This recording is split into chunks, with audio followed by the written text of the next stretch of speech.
Kristiana Li, 30 vjeçe nga Tirana prej 24 vitesh, ka mbetur në karrocë me rrota për shkak të një efekti anësor që ka patur gjatë kryerjes së kimioterapisë në moshën 6 vjeçare në betejën me kancerin. Li thot për MCN se shteti nuk I ndihmon për sigurimin e karrocave me rrota, që për to janë jetike. Një karrocë me rrota kushton deri në 80.000 lekë. Një nga sfidat më të mëdha që neve hasim është infrastruktura rrugore, sepse vetëm për kësaj neve nuk mundemi domethënë që të dalim dot jashtë vetëm, por gjithmonë kemi nevojë për një shoqërues. Në përditshmërinë time kam nevojë për një karrige me rrota sportive, që mund të shkoj diku te njëherë që kam parë ka qenë manuale gjithmonë, ka qenë 400-500 euro, gjë që në atë kohë nuk e përballoja dot.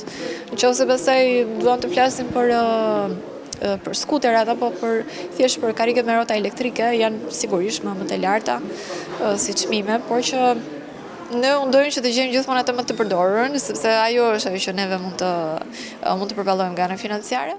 Ndërkohë që edhe për prindërit e personave me aftësi të kufizuara jetesa në Shqipëri është mjaft e vështirë, shumë prej tyre theksojnë se mbështetja nga qeveria mungon dhe se blerja e karrigeve me rrota është një barë shumë e rëndë për ta. Po këtu sillin ato karrocat janë zbejnë. Unë I kam marrë dhe I kam falur. Jam detyruar, ja kam blerë vetë. Vështirë se është infrastruktura shumë e keqe këtu. Kjo është dhe studente. Se mas kur e çoj në shkollë është shumë rrugë e keqe.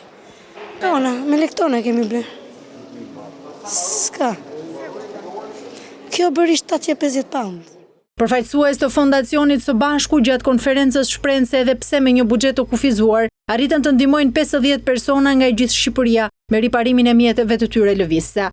Realiteti është shumë I hidhur, pra kryesisht personat me aftësi të kufizuara kanë vështirësi të mëdha, si pikë parë një herë ndihma ekonomike, pensioni që marrin është goxha I ulët për të përballuar problemet që ata kanë. Ne kemi ndihmuar 50 persona dhe pritet që numri të shkojë më shumë.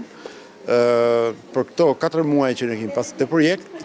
Pa diskutime vështirë sepse normalisht Shqipëri nuk ofron asnjë dyqan nuk ofron pjesë këmbimi për karriget elektrike apo mekanike që personat me aftësi të kufizuara përdoren.